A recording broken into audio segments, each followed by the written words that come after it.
Guys இங்க சில பேர்லாம் மிடில் கிளாஸ் சிவாஜி பட வில்லன் ரேஞ்சுக்கு போர்ட்ரே பண்ணிட்டு இருக்கும் போது அப்ராக்சிமேட்டா ஒரு 2 மாசத்துக்கு முன்னாடில இருந்தே டாக்ஸ்னால மிடில் கிளாஸுக்கு இந்தியன் மிடில் கிளாஸுக்கு உருவாகிற சுமையை பத்தி பேர்டனை பத்தி தொடர்ந்து நம்ம சேனல்ல பேசிட்டு தான் இருந்தோம். அதை பத்தி நிறைய பதிவுகள் போட்டிருக்கோம். ஈவன் பட்ஜெட் ரிலீஸ் ஆகிறதுக்கு முன்னாடியே இந்த கவர்மெண்ட் 15 லட்சம் வரைக்கும் டாக்ஸ் ரிலீஃப் டாக்ஸ் ஃப்ரீ பண்றதுக்கான வாய்ப்பு இருக்குன்றதையும் பேசியிருக்கோம். ஈவன் அந்த சமயத்துல மக்களே என்ன தாட் ப்ராசஸ்ல இருந்தாங்கன்னா வாய்ப்பு இல்ல ராஜா, வாய்ப்பு கிடையாது.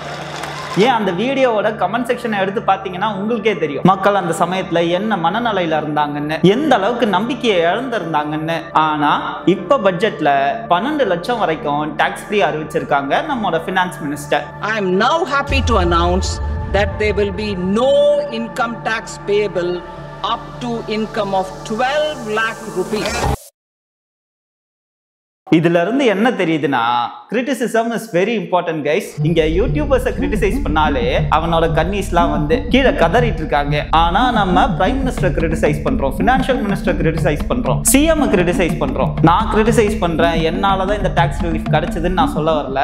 ஆஸ் அ சொசைட்டியா மக்களே இங்க சில விஷயங்கள்லாம் சரியில்லைப்பான்னு தோணும் போது கிரிட்டிசைஸ் பண்ண ஆரம்பிக்கிறோம், பப்ளிக்கா கிரிட்டிசைஸ் பண்ண ஆரம்பிக்கிறோம், மீம்ஸ் போடுறோம், ஐடி டிபார்ட்மெண்டோட அபிஷியல் பேஜஸ்ல போய் கமெண்ட்ஸ் அடிக்கிறோம், ஃபினான்ஸ் மினிஸ்ட்ரியோட பேஜஸ் போய் கமெண்ட்ஸ் அடிக்கிறோம். இதற்கு பிறகு இன்ஃப்ளூயன்சர்ஸ் பேச ஆரம்பிக்கிறாங்க, கிரியேட்டர்ஸ் பேச ஆரம்பிக்கிறாங்க, மக்கள் மேல அக்கறை உள்ள இன்ஃப்ளூயன்சர்ஸ் பேச ஆரம்பிக்கிறாங்க. இங்க இருக்க பல பேருக்கு கவர்மெண்ட் மேலயும் கார்ப்பரேட்ஸ் மேலயும் முதலாளிகள் மேலயும் காமன் பீப்புள் மேல மிடில் கிளாஸ் மேல அவங்களோட ஆடியன்ஸ் மேலேயே அக்கறை இல்லை. அதனாலதான் சவுத்ல விட நார்த்ல தான் அதிகமா இந்த டாக்ஸ் இஷ்யூஸை பத்தி ஓப்பனா பேசினாங்க. ஆனா சவுத்ல பாருங்க இங்க பெரிய பெரிய இன்ஃப்ளூயன்சர்ஸ் இருக்காங்க, நாங்க பாலிடிக்ஸை பேசுவோம்னு சொல்றாங்க.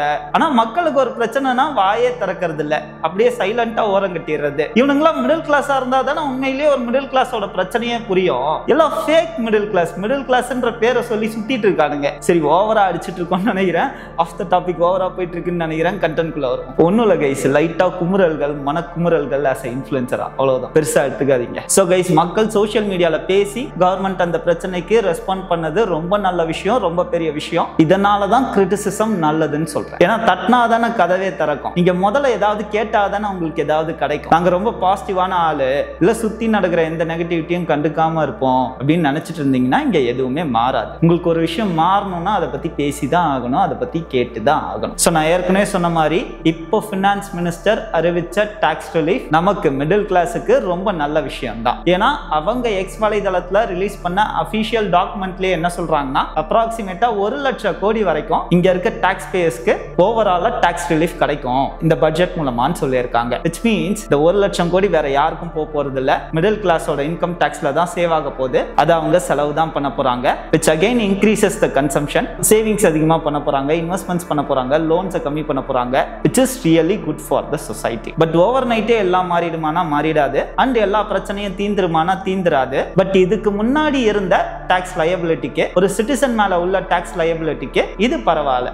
இப்போ கொஞ்சம் சுமையை இறக்கி வச்சிருக்காங்க. அண்ட் ஆப்வியஸா கன்சம்ஷன் அதிகரிக்கும் போது நம்மளோட ஜிடிபில ரிஃப்ளெக்ட் ஆக தான் போகுது. ஏன்னா நம்மளோட ஜிடிபில 60% கான்ட்ரிபியூட் பண்றது நம்மளோட கன்சம்ஷன் தான், மக்களோட கன்சம்ஷன் தான். சோ இங்க மக்களோட கன்சம்ஷன் அதிகமானாதான் ஜிடிபியே முதல்ல அதிகமாகும், இந்தியாவோட growth அதிகமாகும். சோ இந்த 12 லட்சம் டாக்ஸ் ஃப்ரீன்றது salaried peopleக்கு இந்த 12.25 லட்சம் வரைக்கும் டாக்ஸ் ஃப்ரீன்றது வரவேற்கத்தக்க ஒரு விஷயம் தான். ஆனா அதுல ஒரு இக்கன்னா இருக்கு, என்னன்னு பார்ப்போம். நம்பர் 1, salaried peopleக்கு 12.25 லட்சம் வரைக்கும் டாக்ஸ் ஃப்ரீ பண்றதா முடிவு பண்ணிட்டாங்க. இல்ல இண்டிவிஜுவல் டாக்ஸ் பேயர்ஸ்க்கு 12 லட்சம் வரைக்கும் டாக்ஸ் ஃப்ரீ பண்றதா முடிவு பண்ணிட்டாங்க. ஓகேவா, மக்களுக்கு பெனிஃபிட் பண்ணணும்னு முடிவு பண்ணிட்டாங்க. அப்ப ஏன் டாக்ஸ் ஃப்ரீயா இங்க இருக்க எல்லா ரெஜிமுக்கும் தரல, old regime and new regime ரெண்டுத்துக்கும் தரல? ஏன் வெறும் நியூ ரெஜிமுக்கு மட்டும் டாக்ஸ் ஃப்ரீயா கொடுத்திருக்காங்க? ஏன்னா கான்செப்ட் என்னன்னா நியூ ரெஜிமுக்கு மட்டும் அதிக சலுகைகள் கொடுக்க மக்கள் தானாவே நியூ ரெஜிமை நோக்கி பயணிக்க ஆரம்பிப்பாங்க, ஓல்ட் ரெஜிமை கைவிட ஆரம்பிப்பாங்க. இந்த ஓல்ட் ரெஜிமை விடுறதுனால என்ன ப்ராப்ளம்? நியூ ரெஜிமோ ஓல்ட் ரெஜிமோ எதுல நிறைய சலுகைகள் கிடைக்குதோ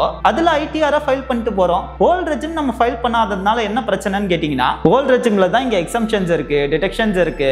ஹெச்ஆர்ஏ நான் எதுல டிடெக்ட் பண்ணுவேன்? இங்க வீட்டு வாடகை ஏறிட்டே இருக்கு, அசால்ட்டா 20, 30, 40, 50 போயிட்டே இருக்கு. சோ எனக்கு ஹெச்ஆர்ஏவே எக்ஸம் பண்ணனும்னா ஓல்ட் ரெஜிம்ல மட்டும் தான் பண்ண முடியும். ஆக்சுவலா இங்க இருக்க கான்செப்ட் என்னன்னா, ஆக்சுவலா எனக்கு டாக்ஸ் பெனிஃபிட்ஸும் கிடைக்கணும், எக்ஸம்ஷன்ஸ் அண்ட் டிடெக்ஷன்ஸும் கிடைக்கணும். இப்படிதான் முன்னாடி இருந்துச்சு. இருந்துச்சு. அதுவும் இன்ஃப்ளேஷன் ரேட்டுக்கு ஏத்த மாதிரி ரெண்டுமே கிடைக்கணும். ஒவ்வொரு வருஷமும் 4ல இருந்து 7% இந்தியால இன்ஃப்ளேஷன் நடந்துகிட்டே இருக்கு. அந்த ரேட்டுக்கு ஏத்த மாதிரி எனக்கு டாக்ஸ் பெனிஃபிட்ஸும் கிடைக்கணும், எக்ஸம்ஷன்ஸ் அண்ட் டிடக்ஷன்ஸும் கிடைக்கணும். சோ இந்த பட்ஜெட்ல வந்த ஃபர்ஸ்ட் பிரச்சனையா நான் என்ன பார்க்கறேன்னா, இன்ஃப்ளேஷனுக்கு ஏத்த மாதிரி டாக்ஸ் பெனிஃபிட்ஸ் கொடுத்திருக்காங்க. ஆனா டிடக்ஷன்ஸும் எக்ஸம்ஷன்ஸும் வேணும்னா அந்த டாக்ஸ் பெனிஃபிட்ஸ் எனக்கு கிடைக்காது. ஓகேங்களா? இதான் முதல் இஷ்யூ. ரெண்டாவது பிரச்சனையா நான் என்ன பார்க்கறேன்னா, நியூ டாக்ஸ் ரெஜிம்லயே ஸ்லாப்ஸ் எப்படி இருக்கு, அப் டு 4 lakhs வரைக்கும் நீங்க டாக்ஸ் எதுவும் கட்ட வேணாம். 4 to 8 lakhsனா 5% கட்டணும். 8 to 12 lakhsனா 10% கட்டணும். இதுதான் நியூ டாக்ஸ் ரெஜிமோட ஸ்லாப். அப்போ 12 லட்சம் ரூபாய் வரைக்கும் சம்பாதிச்சீங்கன்னா நியூ டாக்ஸ் ரெஜிம் படி நீங்க 60,000 ரூபாய் டாக்ஸ் கட்டணும். அண்ட் salaried peopleக்கு 75,000 ரூபாய் வரைக்கும் ஸ்டாண்டர்ட் டிடக்ஷன் இருக்கு. சோ 12.25 லட்சம் வரைக்கும் நீங்க சம்பாதிச்சாலும் 12 லட்சம் ரூபாய் 60,000 ரூபாய்க்கு டாக்ஸ் கட்டணும். இதுல எப்படி டாக்ஸ் ஃப்ரீ வருதுன்ற கேள்வி இருக்குல்ல, இது நான் மட்டும் கேட்கிற கேள்வி இல்ல. நீங்க எக்ஸ் வலைதளத்தை எடுத்து பாருங்க. இன்கம் டாக்ஸ் டிபார்ட்மெண்ட் கிட்ட அவங்களோட பேஜஸ்ல கேக்குறாங்க, ஃபினான்ஸ் மினிஸ்ட்ரியோட பேஜஸ்ல கேக்குறாங்க, மக்கள் தான் கேக்குறாங்க, சாதாரண மக்கள் தான் கேக்குறாங்க. ஏன்னா இங்க டாக்ஸ் ஸ்லாபை பொறுத்த வரைக்கும் நீங்க 60,000 ரூபாய் கட்டணும்ன்றதான் கணக்கு. ஆனா உங்களுக்கு 12 லட்சம் ரூபாய் வரைக்கும் டாக்ஸ் ஃப்ரீன்னு சொல்றாங்க. அப்ப இது எப்படி கிடைக்குதுன்னா உங்களுக்கு ரிபேட் மூலமா கிடைக்குது. ரிபேட்னா என்ன அர்த்தம்னா, நீங்க டாக்ஸ் அதிகமா பே பண்ணிட்டீங்க, நீங்க லயபிளா இருக்க டாக்ஸை விட அதிகமா பே பண்ணிட்டீங்க, அதனால அந்த காசு எங்களுக்கு வேணாம்ப்பா அப்படின்னு சொல்லி கவர்மெண்டே திருப்பி கொடுக்குற பணம் தான் ரிபேட். சோ இந்த நியூ ரெஜிம்ல 12 லட்சம் ரூபாய் வரைக்கும் 60,000 ரூபாய்க்கு டாக்ஸ் இருக்குல்ல, அந்த டாக்ஸ் நீங்க அதிகமா கட்டிட்டீங்க, அதனால உங்களுக்கு ரீஃபண்ட் பண்ணிடுறோம்னு சொல்லி அந்த அமௌண்ட்டை உங்களோட டாக்ஸ்ல இருந்து கழிக்கிறது தான் ரிபேட். இந்த ரிபேட்ல என்ன பிரச்சனைனா, இது 12 லட்சம் ரூபாய் வரைக்கும் தான் ஒர்க் ஆகும். 12 லட்சம் ரூபாய்க்கு மேல நீங்க சம்பாரிச்சீங்க வச்சுக்கோங்களேன், இல்ல salaried people 12.25 லட்சம் ரூபாய்க்கு மேல சம்பாரிச்சீங்கன்னு வச்சுக்கோங்களேன், இந்த ரிபேட் ஒர்க் ஆகாது. அப்படின்னா நீங்க இந்த 12 லட்சம் ரூபாய் வரைக்கும் 60,000 ரூபாய் கட்டணும்ல, அந்த 60,000 ரூபாயும் கட்டணும், அதுக்கு மேல எவ்வளவு சம்பாதிக்கிறீங்களோ அதுக்கேத்த டாக்ஸ் ஸ்லாப்ஸ் மாதிரி கட்டணும். அப்போ 12 லட்சம் ரூபாய் வரைக்கும் 1 ரூபாய் கூட கட்டக்கூடாது. 12 லட்சத்தி 1 ரூபாய் சம்பாதிச்சா நம்ம 60,000 ரூபாய் கட்டணுமா ப்ரோ அப்படின்னு கேட்டீங்கன்னா அதுக்கு ஒரு மார்ஜினல் ரிலீஃபும் தராங்க.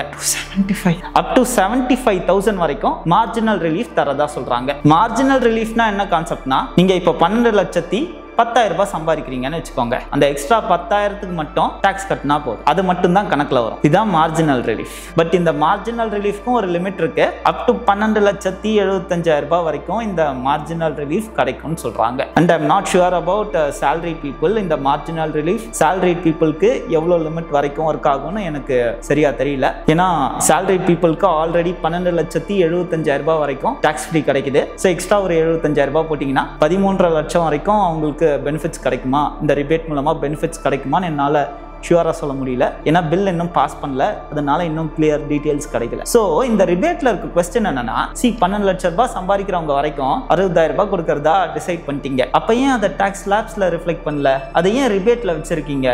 டாக்ஸ் ஸ்லாப்ஸும் முன்னாடி இருந்த ஸ்லாபை விட பெட்டரா ஏத்தி தான் வச்சிருக்காங்க. இதுக்கு முன்னாடி நீங்க 3 to 7 lakhக்கு 5% கட்டணும், இப்போ நீங்க 4 to 8 lakhsக்கு தான் 5% கட்டுறீங்க. இப்போ நீங்க 30% மேல டாக்ஸ் கட்டணும்னாலே 24 lakhsக்கு மேல சம்பாதிச்சாதான் 30% மேல டாக்ஸே கட்ட போறீங்க. இதெல்லாம் ரொம்ப நல்ல விஷயம் தான், இல்லன்னு சொல்ல. பட் ஆனா இந்த 60,000 ரூபாவை டாக்ஸ் ஸ்லாப்ல ரிஃப்ளெக்ட் பண்ணாம ஏன் ரிபேட்ல தரீங்க? அதற்கான முக்கியமான காரணம் என்னன்னா, மார்ஜினல் ரிலீஃப் தாண்டிட்டோம்னா இந்த ரிபேட் ஒர்க் ஆகாது. இதே டாக்ஸ் ஸ்லாப்ல இந்த மாற்றத்தை கொண்டு வந்திருந்தாங்கன்னா, ஃபார் எக்ஸாம்பிள் 12 லட்சம் வரைக்கும் நெல்லுலாம் வாய்ப்பே இல்லை, பட் ஒரு 7-8 லட்சம் வரைக்குமாவது நெல் வச்சிருந்தாங்கன்னா அது நம்மளோட இன்ஃப்ளேஷன் ரேட்டுக்கு ஏத்த மாதிரி சரியா இருந்திருக்கும். பட் ரிபேட் தரது எப்படி இருக்குன்னா, கேஸ் மானியத்தை கொடுக்குற மாதிரி முதல்ல கொடுக்குற மாதிரி கொடுத்துட்டு அப்புறம் ஆட்டையை போடுற மாதிரி இருக்கு. இதுக்கு பதிலாக நீங்க டாக்ஸ் ஸ்லாப்ஸ்லேயே இதை ரிஃப்ளெக்ட் பண்ணியிருந்தீங்கன்னா எல்லாருக்கும் ஒரு நம்பிக்கை வந்திருக்கும், மக்களுக்கு ஒரு நம்பிக்கை வந்திருக்கும். நம்ம தொடர்ந்து மிடில் கிளாஸை பற்றி தான் பேசிட்டு இருக்கோம், அதனால தான் இன்டைரக்ட் டாக்ஸஸை பற்றி பெருசாக நம்ம சேனலில் பேசல.